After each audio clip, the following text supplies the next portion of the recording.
You're listening to DraftKings Network.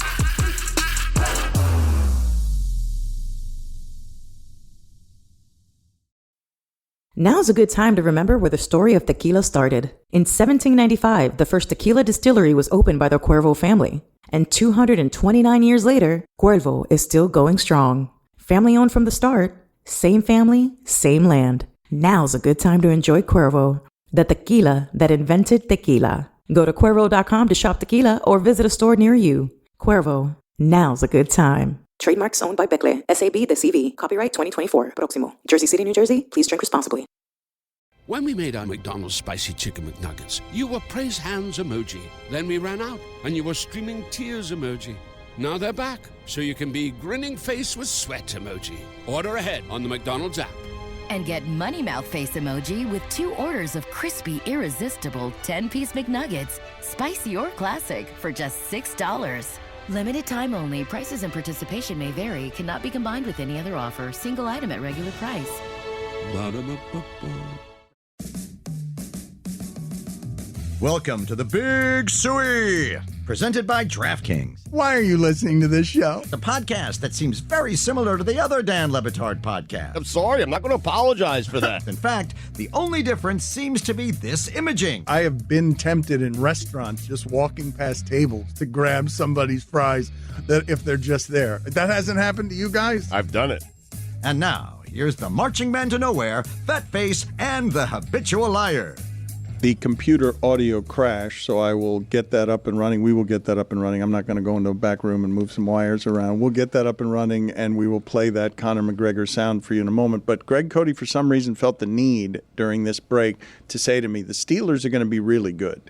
Yeah. And I think everyone is really falling in love with them having 2 quarterbacks who aren't Kenny Pickett, who they've seen had success before. And I just keep thinking that they were available cheap for a reason. Like, it doesn't mean that the rest of the league can't be wrong on some of this. But, I mean, the last version of Russell Wilson that you saw was a very constipated offense. But I think most people have the opinion that you have, which is those quarterbacks are going to be better. How do you screw that up? And I present to you Arthur Smith. That's fair. I'm not going to defend that club, but Pittsburgh, Russell Wilson, I thought was okay last year. 2 years ago, he was awful. Last year, I thought it was a little bit of a comeback year for him. And Justin Fields, I think, is a great contrast. I think the two of them, I can almost envision a 2-quarterback system that might actually work, where you play both guys, where both guys might commonly get 10, 15 passes a game because you're going to play them depending on series and score and opponent. I think they're going to get a lot out of both guys this season, and I think it's an interesting mix. And the other thing is, Russell Wilson came cheap only because he was willing to, because of all the money still being paid by Denver. And Justin Fields reportedly had 4 other teams interested in him, but he was lobbying hard behind the scenes to get to Pittsburgh. But he was had cheap. I understand he had other opportunities. He was had cheap only because the other opportunities weren't a lot better. Fair. For Chicago. Like, if somebody was offering a second-round pick, he would not be in Pittsburgh. Yep.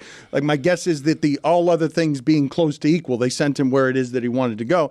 And if I told you right now, I don't know the answer to the question I'm asking, but if I told you that Russell Wilson wasn't being paid by the Broncos, was just a total free agent, what do you think he's getting where? You think he's getting a lot of money? You believe that after what he's done the last couple of seasons, that that's a big contract that he's getting? I think I could be wrong. I think he's getting a second-tier Geno Smith-type contract. He's not 50, he's not $40 million a year, but I think he's a guy who's getting a $30 million a year deal. Sean, you correct me if I'm wrong, because I understand that some shine came off the bloom when the Dolphins were scoring 70 off them.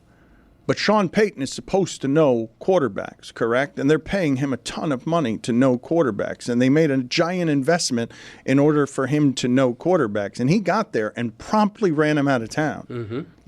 Very quickly, the reports were coming out where you're hearing sources say Sean Payton keeps telling Russell Wilson, hey, stop with the politics stuff and the kissing of babies and concentrate on playing quarterback. He didn't like him from the beginning. Right. And when I give a quarterback a lot of money and then I give a coach a lot of money to be a quarterback trainer, and that coach comes in and immediately runs off the quarterback in a way that makes us all gasp because we can't believe how quickly Denver realized its mistake.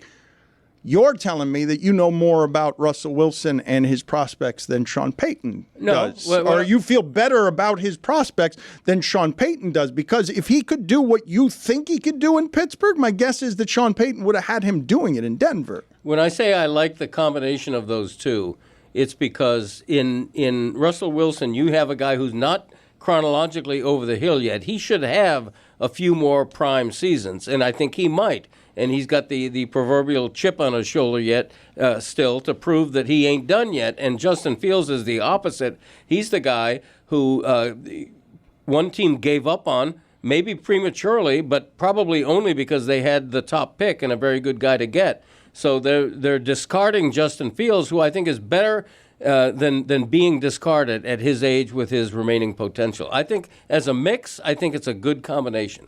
If I'm reading between the lines here, what my dad's saying, it sounds like you're saying that the Steelers' quarterback room is the hungriest room in the league. Yeah, it could be. It could very well be because you have two guys who both think they should start. Because most quarterbacks are fed well. Most quarterbacks, you don't look at them and you man, this guy really needs to prove something, or this guy. Most quarterbacks are paid the most. Like, You're looking at a room right here where these guys both have to work. I'm a half kidding with the hungry analogy, but I do think that both of these guys have a lot to prove. Right, they do, and motivation matters. Right, they do still both have a lot to prove for very different reasons at different points in their career. I think the mix is going to be great. The motivation is going to be great. I haven't investigated the rest of the team. They always have a decent running game. They always have a decent defense. They could use a wide receiver in the draft, but I just think they're a team on the rise, and I think the quarterback room is one of the most interesting in the league. I am profoundly sad right now because what just happened to our show. We're headed to 20 years doing this. And for, I'm going to say 19 and a half of those years, a lot to prove, motivation, hunger, and team on the rise thrown together would have made me vomit all over your face. But you see what he's saying here. Yeah. Who's the least hungry quarterback room? A lot to prove, motivation, hunger, team on the rise. You also said Sean Payton knows quarterbacks, and his extent of knowing quarterbacks is he had Drew Brees, and then he didn't, and he retired. Yeah. And then he came back. But he won one Super Bowl with Drew Brees, one of the greater quarterbacks in NFL history. I understand that viewpoint. I would also say to you that the reason that he was hired at that amount of money and no one had an objection to being him being hired as a free agent for that amount of money is because everyone listening to this says that guy is good at making quarterbacks better. I think you could argue he did in Denver. Russell Wilson did have a better year by the standard that he had set there earlier, and it was because schematically you could see Sean Payton's influence. Now, whether that is Russell Wilson's inability to want to push the ball further downfield like he did earlier in his career, or whether that was coached out of him, I don't know if we'll ever get a sincere answer, especially when you consider Russell Wilson as a part of this data. But you like the fit in Pittsburgh in that they've never had much, and if it comes to hiding a quarterback, not unlike Sean Payton did in Denver, why not hide that quarterback? Russell Wilson seems to be a perfectly fine quarterback to hide. The problem with what you guys are saying is I believe that all of the analysis of this stems from the place I'm about to state. Because if I gave these two quarterbacks, Russell Wilson and Justin Fields, to most of the teams in the league, I think it would be a lukewarm enthusiasm for that situation. But this isn't about the quarterbacks they signed. This is about the quarterbacks who were in that room that all of us know couldn't play. All of us saw enough of all three of them to say those guys aren't good enough, so clearly anybody would be better whose name I've heard. Really unprofessional stuff surrounding Kenny Pickett. That's my opinion surrounding the not wanting to dress out, not wanting, receiving the news that they were bringing Russell Wilson in poorly. Just like, who are you? What have you accomplished in the pros? It's weird that he would prefer to go to back up Jalen Hurts in Philadelphia than to back up Russell Wilson, but it would suggest that he's fed up with everything there. Like to me, that's harder to get on the field when you've got a young Jalen Hurts who just signed for giant money. Has anyone told him who the hell do you think you are? Right. Have they tried that? Because who the hell does Kenny Pickett think he is? Well, you say this, and I would say a star in Pittsburgh because of what he did in college. That's who he thinks he is. He thinks he's an exceptional. No, I don't doubt that he thinks he's someone. And he's wrong. But has someone grabbed him by the shoulders and told him you ain't shit yet?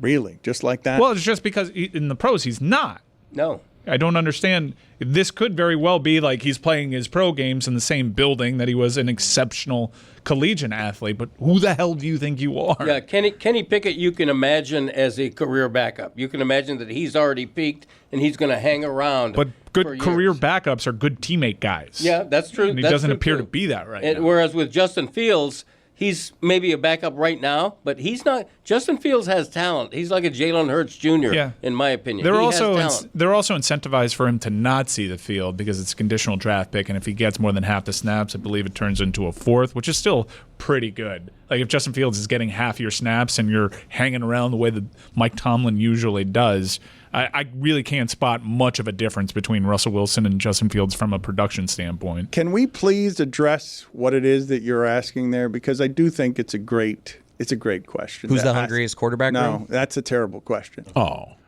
Who the hell do you think you are? It's just a great question to I am. ask somebody. Yeah. Who the hell do you think you are? I am. That's right. I think Kenny Pickett would. What would you do if you come up all indignant, right? Because it's a great question to ask somebody. You're filled with gall, right? It's a great question. Who the hell do you think you are? And what if Kenny Pickett looked at you and said, Gardner Minshew? I think I'm Gardner Minshew. Wow, Then that would be some self-awareness there that I'm begging to see out of Kenny Pickett. No, I think he flips his hair and he says, "I'm Kenny Pickett. I'm the guy that changed the rules in the ACC." Kenny bleeping Pickett, who I changed the rules in the ACC because I fake slid during a bowl game. Terrible rule. This is the most inconsistently called rule. Just go back to, all right, Kenny Pickett, you got one on us. Only one person had got one on us. Who the hell do you think you are? It feels good. Put it on the poll, please, Guillermo. Oh, I put you in charge of the polls again. Does it feel good to say to somebody, who the hell do you think you are? Yeah. Who the hell do you think you are? Who do you think you are? I am. I feel like that's a rhetorical question. Like you say that almost as a pejorative, and you really don't expect an answer. You're just making a claim. That right there from bowling. Who do you think you are? I am. Is magical and is I'm him before I'm him and better done. Who do you think you are? I am. That's Pete Weber. Greg Cody started writing bowling at the Miami Herald. did. Isn't that how you started at the Miami Herald, writing bowling? I remember Pete Weber's father, Dick Weber, back in the glory days of bowling when Big Dick Weber. Yeah, where Earl Anthony and Pete Roth, what was his Roth's name? The Roth guy. We don't You're know. asking us? What Really? a great bowler back Really? in the 70s. Yeah. Earl Anthony and them boys. I know Don Carter. Yeah. Don And Carter Paula, was it? Paula Don, Carter, too. Don and Paula Carter. Uh-huh. Paula Sperber Carter. I knew all those people, man. That was my first job at the Herald, writing a Broward bowling column. What a weird time that must have been. Electric beat. It really was. I was like 17 years old. I used to sneak in names of my friends among the bowling agate. What? Yeah. I love that. Who do you think you are? Nobody wrote about Dade? No, Dick Evans did. Oh, okay. A Herald legend, Dick Evans. So many dicks around Dick bowling Evans. back then. Younger brother of Luther Evans, the Herald horse riding. Horse I was going to ask. in the Nepotism. 50s. I thought it sounded 60s. familiar. Those are the days, man. Yeah, Edwin Pope. We get Edwin on the phone. I He don't would think know those were the Evans days. brothers. I don't think those were the Yeah, days. they They were. would be able to do that. They were days, no doubt. The But newspaper the was days, the newspaper was king back then, and Luther Evans was covering the king of sports. Miami Horse racing. Herald, he just admitted a journalistic crime that'll get you fired, making up names in That's the true. paper. At 17, I did do that a couple of times. Starting is everything when it comes to fitness. Peloton helps you start no matter what level you're at. Wherever you're starting, there's thousands of classes to get you moving. Whether that's beginners or advanced rides, feel-good live DJ rides, or artist-themed rides, they've got something for you. Peloton bike instructors keep you motivated from day one. They'll show you the basics, help take the guesswork out of your workout, and encourage you to build from there. And now with Peloton Entertainment, you can keep moving and watch your favorite TV shows and live sports as you ride. Perfect for those days when you don't want to miss a thing. And if you don't have a bike, take a dance class, take a core class, take Pilates, take a stretching class, start a program with Andy, do a core program with Emma. You can do it all at Peloton. You can get a Peloton row, and you're not even going to get wet because it's inside your own house without water. How'd they do it? I don't know. Wherever you're starting, get moving with a Peloton bike or Bike Plus rental at onepeloton.com/bike rentals. Terms apply.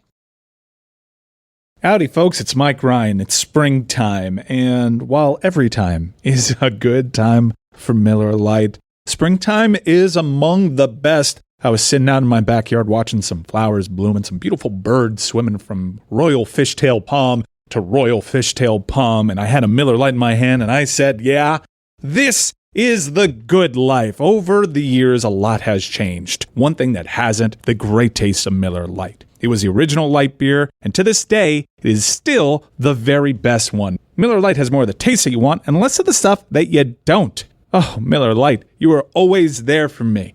I thank the heavens for you every time I'm sitting on my back patio and I take a sip.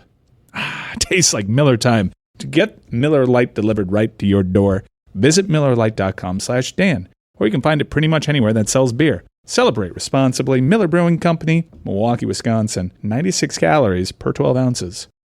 Don Batard. I miss crank windows. Too many unnecessary conveniences now. Cruise control. Please, I've got cruise control built in. It's called my right foot. It controls how fast the car goes. No button or steering wheel lever needed. Power steering. There's another one. Why do I want to give my power to the car? The power that I once had. The car is a ton of metal. I'm a damn college graduate. Stugotz. Bluetooth, HD radio, satellite. I'll take AM, please, with Wolfman Jack talking through the static, and I'll crank the windows down so everybody can hear. I'm Greg Cody, and that's how it was back in my day. This is the Don Batard Show with the Stugotz.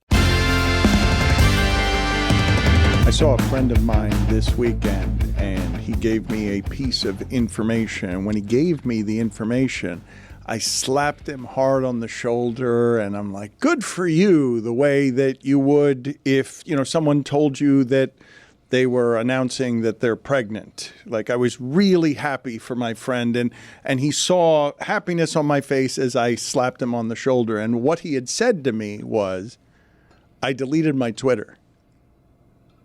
And I was genuinely happy for him because for a few minutes, he will get out of this general poisonous addiction that is filled with a lot of funny. Honest to God, it's like going to the comedy club and having the room filled with like a poisonous smoke. You're going to the comedy club because you're there for the jokes, and you just see it getting darker and darker and darker. And something I've talked about quite a bit, I believe it's the globe's most untreated addiction. The fact that we're all kind of cool with, if you're sitting there on a sidewalk and you start counting the number of people who are walking past you, looking into their phones, you realize that we are an addicted people. That it is something that has infected the entirety of the human race and is also great fun that is difficult to quit. It's entirely like that. A couple of weeks ago in this studio, I come up from my car, I discover I left my iPhone in my car. I couldn't be without it. Like, the first opportunity, I'm flying back to my car to get my cell phone just to have it with me. It's turned off, it's face down, but I have to have it with me. It's like a security blanket. It's crazy. Put it on the poll, please, at Le Batard Show. Do you have withdrawal if you've lost your phone for a few hours? Because I think a lot of people would say what you're saying, that we've gotten so used to. One of the things about the addiction that's so interesting is that the need for stimuli makes it so that when you are without it, because it's changed everything. It's changed our attention spans. It's changed our need for action, our need to have multiple things stimulating us in a way that separate us from the present and an old-fashioned way of living. But I'm guessing that everyone I'm talking to understands the feeling I'm talking about, that if you've lost your phone, you're sort of like, oh, what do I now do with these spare spaces that I don't want to start thinking about some other stuff? How do I distract myself by just heading toward some place where I know there will be something that gives me a feeling, and I may come from it thinking it's a good feeling, but very often it ends up being a shit feeling, and in no way in there am I examining, oh, I think I might be addicted to this thing in a way that's not terribly healthy. You just gave me an idea that I think we should do as a show and have no phone week. And just see how we deteriorate as the week goes on. Obviously, I don't know how much better the show is. I don't know if the show might be bad, and that could be funny to see too. It could be better or it could be worse because a lot of people get their ideas on what they're going to discuss next by seeing anything breaking on social media. So I'm not allowed to speak to my family for a show bit? We would all have to be trusted, just to see what would happen to us if after 4 days since all of us had our phone. I just think it'd be interesting to see where we all were mentally. And my addiction, I discover, is not nearly that of some other people. My wonderful wife is truly addicted to her phone. Dad, you're not addicted at all, by the way. When you were talking about your addiction, because Dad, I'll try to call you and you're like, oh, wasn't by my phone. Like, you're one of the few people in my life that sometimes I can't get a hold of you because you're just like, oh, my phone was in the kitchen. So I think of you, and you're sitting here saying how you're addicted to it. I think you're better than most are. Oh, but I should tell you that I have done some reading about demographics and some things that are just on your phone simply happening. The iPad, the addiction spreads. I have to have some sort of device on me at all times. I need to read. Give me the bigger one. That's right. My eyes aren't working as well. Give me the one that I can hold in my hand so that it feels somewhat like a book, like the old days when people read like men. And women. But what'd you learn? You were going somewhere. Women can read too. I know. I did that because it was the olden days. Because it was the olden days, back when women didn't have the same and qualities. Greg was writing about bowling. Exactly. Well, in Broward. I do want to get back to that, but however bad you think, if you're listening to this, you think you are, and you think the younger generation is, the amount of content being consumed by teens and early 20 dwarfs how other people are consuming content and has changed television, obviously, in ways that are overt. So overt that I will tell you that this weekend I experienced something that I almost only and exclusively experience through sports. I'm watching Peacock, and I'm tolerating a minute of commercials. And I'm thinking to myself, as it's happening, when's the last time that something that wasn't sports is something that I was viewing? You know, Peacock Premium? With commercials. That is a shocker. Hard I know. Valerie said to me as it was happening, she's like, it's $5 extra a month. And I'm like, no. I'm like, no.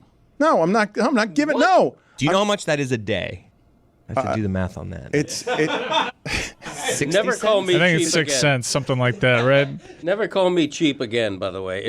No, this is principle. This isn't about cheap. This is not about what's the principle when you're complaining about the commercials? I'm noticing something about myself that I did not know. It was a moment of self-awareness because I'm being stopped by commercials, and it's been so long that I've watched anything with commercials, because usually when I'm watching like multiple sports things, I don't have to focus that one of the games is in a commercial.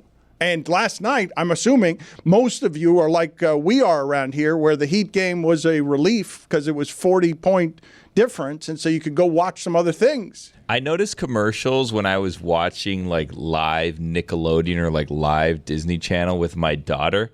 Man, they should not be allowed to have commercials for children. Very it is impressionable. Ridiculous. Like, these kids want everything that they see on television. They're trying to skip, like they're like the TV. No. You can't skip on the TV. Well, yeah, no, yes, they go and do try to hit the thing that says skip. Like if it's YouTube and it says skip on the bottom corner, they will go and try to hit. But like the fact that companies can market products to children in children's programming should be investigated.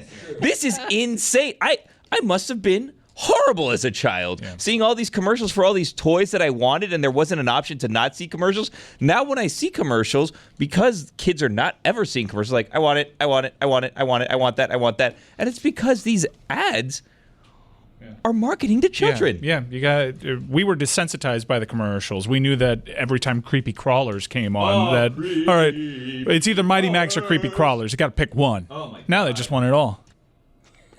Creepy Crawlers, by the way, easy bake oven for boys. Yep. Or people that like insects. Put it on the poll, Juju. Should it be illegal to market commercials targeting impressionable children? And you realize that when you buy the thing, oh, wait, there isn't an electrical storm that's going overhead when I play Crossfire. That only exists in the commercial. You'll get caught up in the Crossfire! See, it used to be simple back in my day. The commercial was for a Slinky. You'd see a Slinky walking down a stair, and that was all you needed. A Slinky. All you needed. A Slinky. That's right. I need to circle back around for a second to point out to both the audience and the Miami Herald that Greg Cody, in an earlier segment, admitted to a journalistic crime.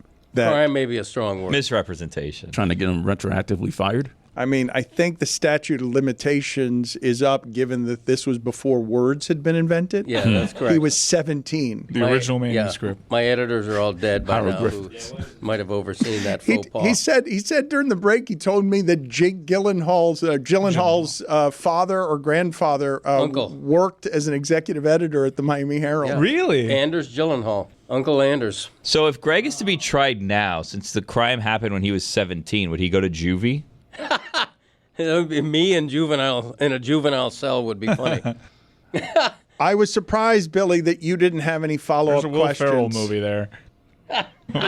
That's true. On Greg Cody admitting to putting his friends, and he would do it discreetly. He wouldn't give them any winning scores. He would just tuck them in the agate type. You don't want to send up a red flag. Adam Sandler just got $70 million to make this movie for Netflix. Yeah.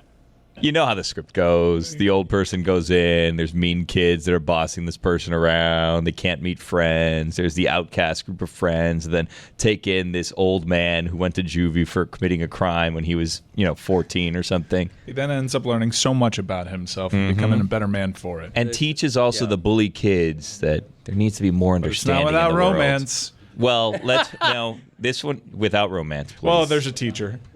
But power dynamics are fine when it's a woman that's in charge, I guess. So he's in juvie and somebody's asking him, what are you in for? And he's saying, I gave Paul Radke a 220 in bowling. Right. I made it up. I made it up. And you're admitting to making something up. You're admitting that... a couple of times I did it. I'm not overemphasizing. It's a This joke. is the same as the Carissa Thompson thing. Just running with didn't get the quotes he needed, so just kind of filling in the blank. No, I don't do that, but I did a couple of times sneak in the name of a couple of friends into bowling agate. Agate, for those who don't know, is the very, very fine, small type that nobody ever reads. Unless it's like every year with the Miami Marathon. We run page after page of all the people who entered the marathon. Nobody gives a shit unless you're running in the race. You are not reading any of that. It's those people care. It's those people. But you just sold 100 papes. That's right. That's exactly for people what that happened. wanted to see their name in print. I mean, I miss the days when you ran because you were competing or you wanted to be healthy. These people that enter these marathons now, they want a medal, they want their name in the paper. How about just do it for the right reasons? Raise the money, have the money go to whatever thing. You get your stupid shiny medal. You need your name in the paper now too. Like, what are they doing? Yeah. Exactly. Taking up the whole street the entire day, kind of bothering an entire city wherever it is, ruining traffic patterns for all. Like, enough's enough already. Run on a treadmill now that we're at it. Billy has it right on, man. Thank you. Spot on. Bullseye. Greg, we make fun of your age around here, and I just got done saying that you worked at the Herald before the invention of words. Yeah, but slight exaggeration. Slight exaggeration, but I do think that we shouldn't just skip past the fact that when we were talking about commercials, you went to Slinky, and Slinky is like one of the original toys. Like, it's one of the first. Think about how. There was. I can't believe there were TV commercials. There was a rock. There was a were rock. for when we were growing up. There was a rock, there was a stick, and there was a Slinky. It's like one of the original toys. Chia. The Chia Pet. That's right. Not a toy. Yeah. It's Chia Pet. No, but it was marketed. It's not a toy. Chia Pet is not a toy! Don Le Batard. Are you back on the caffeine? Are you back on the Red Bull? Something's wrong. We are. Something's wrong. I mean, it's unbelievable how manic he is, and he sort of just he keeps chewing on his bottom teeth in a way that's scaring me a little bit. Stugotz. I've been up since 5:30 a.m. producing content. And in terms of being able to be on, my body needs a little boost. And that's why I turned to cocaine. This is the Don Le Batard Show with the Stugotz.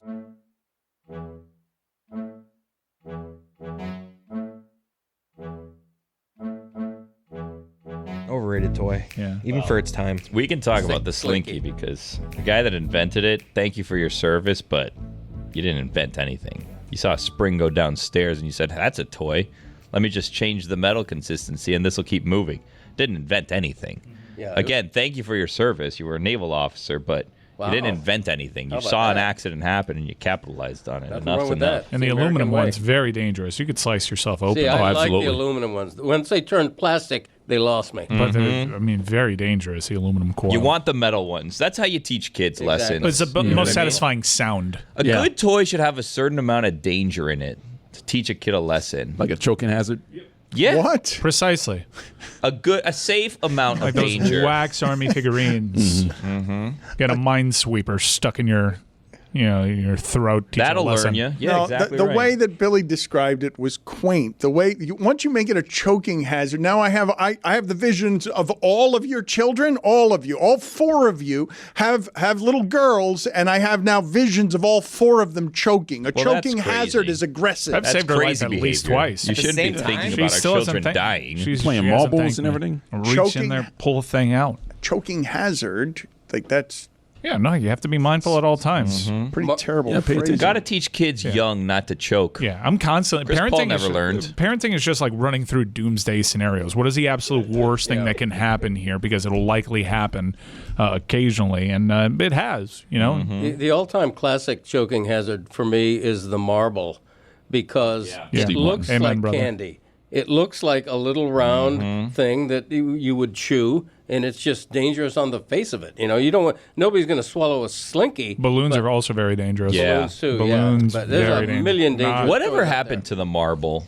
We don't play marbles or jacks anymore. No, Pogs. I mean, people are still playing for all the marbles, but you never literally see a marble anymore. Never literally. And imagine if the prize for a sports team was marbles. Oh, wow. You Be know? incredible. I mean, they'd be like, what is this? Well, give me money. Maybe Give me we a- haven't seen them because of the Patriots dynasty. Well, someone could have won all the marbles, and that may be why there are no more. If you're given all of something, even if they're marbles, that's pretty cool. Yeah. No. I'll take all the marbles. I wouldn't. Now I have all the marbles. Where are these balls of wax? If I won all the crickets in the world, I wouldn't be happy. How do you play do with marbles? What is the actual game of marbles? Something with jacks where you you try to grab as many of those pins as possible before it No, that's before it bounces. jacks. That's the jacks? bouncing ball, and then you get them with marbles. I think you fling a marble with your thumb or whatever. I think you have them in a circle, and I think you have to hit the marbles out of the circle. Well, closest to an object. What? No, What are we that's talking about? horseshoes. Or hand Close, grenades. exactly right. Close only counts in horseshoes and hand or grenades. Chris knows. bocce. I played Candyland this weekend for the first time in years. Old school. Overrated. It had a glow up that I don't think was necessarily a glow up. They changed it now instead of I remember Candyland having a spinner or something that you had to flick to kind of Yes. figure out where you had to go. Yes. Now you just flip over a card and it tells you move one red square, move two red they always had squares, the one cards. green. They I always don't had the remember. I cards. think that the cards is an advancement. Flimsy game. Easy to understand. Not really a thinking person's game. Well, it's intended for children. It's also always been cards. I'm a big life guy. Ah, the game of life. Really into life right now. Yeah, Monopoly is still the king. And Absolutely. Too Too complicated. long. And you know it. Too long. Well, it's an endurance test with Monopoly. Yeah. You start off with 4 people, and you end up with 2 people. It's 4 hours later, and you're like, sell me Park Place for crying out loud. Exactly right. It gets to be a ridiculous face-off. Nobody wins. The game takes forever. So many arguments.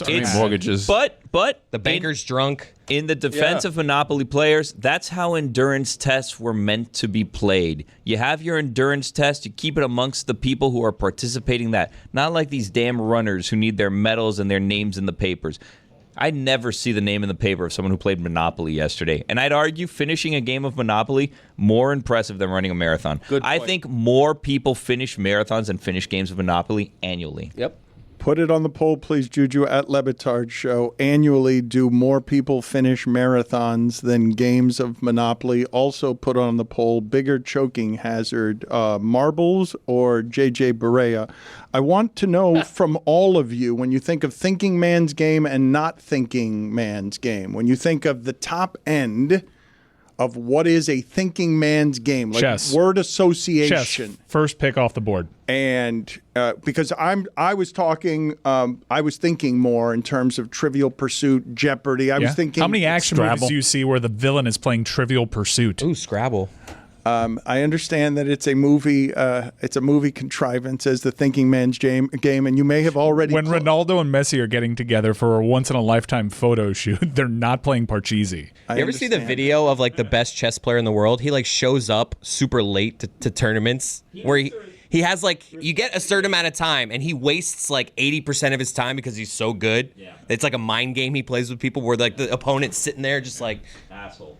Yeah, it's a little look at me, this guy. Asshole. Just win the game quick. Yeah, all they right? say- You're wasting a lot of people's time. Exactly. Yeah, when you're caught dead in your tracks in the game of life, well, not the board game of life, in the normal game of life, they say checkmate. You know, they don't say like you landed on Park Place. King me. If you were listening to this and you heard a sound, Look at me, it's because I accidentally just hit the first note of that, and it was like it pinballed through the room. It careened, and you might have heard it and then questioned yourself, but you heard it correctly. Is marbles? Marbles is one of the least thinking men's game, right? And women think too. I know. And people read too. On their phones and I know. iPads. Yes, we've covered that. I'd say it's chess by a mile. Everybody's playing for second. Uno's I don't up know there. It's close. No, but how about on the low end? How about not? It just doesn't require. Because Billy said Candyland, not exactly. Yeah, checkers. Checkers. Red light, green Checkers, light, I there's suppose. strategy with checkers. Freeze dance. Uno. Uno. Uno, you got it. Uno, you is need not. strategy. If you Yeah, go into Uno. Uno without strategy, Yeah, you're... Uno requires strategy. As card games, though, it does. Like Rummy 500 doesn't require a whole lot of thinking. I am Chess seeing. has just got such a good publicist. Mm-hmm. Connect 4 is pretty challenging. Yeah. I would love to see Yeah. a big baddie in a movie playing Connect 4. Tic-tac-toe. Don't start in the. If you start in the middle with tic-tac-toe, you're a rookie. Yeah. They just put up here some video of Candyland, which suggests to me that video is now working, which means I can go back to this Jake Gyllenhaal interview with. It was not just Jake, but it was also Conor McGregor. They are selling Roadhouse, and you guys tell me here if you think that Conor McGregor is sober here. No. What did Jake bring to the table from the realism when it came to the fight game? Jake's a consummate professional, 75 movies made. You know, I'm blessed to have entered into the movie alongside him. He was patient with me. He gave me guidance, and I just took it. You know, we had a good rapport on set. He has 75 movies made. I have 75 bar fights made. And that's it. We had a good back. I sometimes had to remind him. I landed one punch once, and he hit me with a door. Other than that, it was absolutely perfect. That's true. An amazing stunt team, Gareth Warden and Steve Brown, and they were phenomenal with us. They gave us free rein, and we've done a good job. Hard for you, Connor, at all? Because you've been in so many real fights to realize, yeah, I'm trying to make this look real, but, you know, I am acting. For me, what was hard was it was time consuming. 18 hours on set, very little rest. It was strange to me, but you know, the fight scenes, I was happy to give my input and my oar. And Jake, as I said, is a consummate professional. We've done a good job. This is one of the great talkers in the history of sports. He wouldn't stop moving his shoulders throughout the entirety of what it is that he was saying there. I generally just worry for him when you read about the recklessness, and I don't know whether that is recklessness, whether that is taking a lot of punches, but I will tell you again, after Muhammad Ali, this is one of the great talkers in the history of sports. He's plenty excellent as a fighter, but he's more excellent as a talker. He sold his fights. I understand what he did to BJ Penn and how it is that he arrived, but he taught all of the Masvidals and Covingtons and all of these people in that sport who have now gotten big paydays because of their mouth. He taught them how to bluster. He was better at it than anyone. And when I see that video, I get worried for him. I get scared for him. Yeah, I think the accent helps. It's window dressing to what he says. But I agree with you. He's a good quote. He didn't seem right there. But again, you don't know whether that's the whiskey he sells or whether that's years of CTE. I'm just telling you that this person is very good at selling stuff. He's been excellent at selling stuff, and that was a catastrophe. Like, I felt bad for Jake Gyllenhaal sitting next to him, having to hear for the second time. He's been in 75 movies. Right. In that movie, one of the interesting things to watch is how they tried to hide that Conor McGregor's tiny. They did it a number of different ways. Open stances for yes. Did you mean Aldo? How Conor McGregor really shut into stardom over BJ Penn. I thought the movie was fun. It is exactly what I wanted to see out of that type of movie, and I thought Conor McGregor was really good in playing Conor McGregor. That video is sad. Yeah. That video that we just showed, because his face is clearly super red, and it's not because he laid out in the sun. His tongue is heavy. His eyes look kind of odd. You pointed out the tics that he has. That was a dude who's got a reputation and leans into his reputation of being hard partying. He doesn't hide that fact. That looks like a dude that was having himself a good time. Well, slow is what he seems. Yeah. He's slouched. He's slouched. Like he looks like that dude is at the end of a bender right there. That's what the appearances are, and he's had several public appearances where he doesn't look like that. So I do think that is cause for some concern there.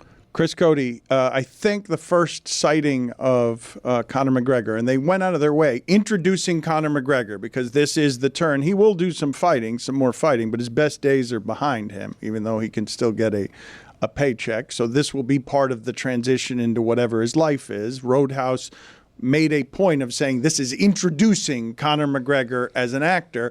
He doesn't appear in the movie until about an hour in. Nothing much happens in the movie until an hour in. But when he does appear, he appears nude and then gratuitously bends over. Just letting you know. Now I'm intrigued. It's fun. It's fun. Warning. He's really funny in it. It's the best acting he did in the entire movie. Yeah. I thought it was fun. I don't know what you were looking for out of that movie, but I got everything that I wanted. Jake Gyllenhaal makes good choices. That's what I'm looking for. There are certain actors and actresses, there are like 10 of them, that I like their choices. This was not a good choice. No. Did you ever watch Prince of Persia? I'm not saying he makes all good choices.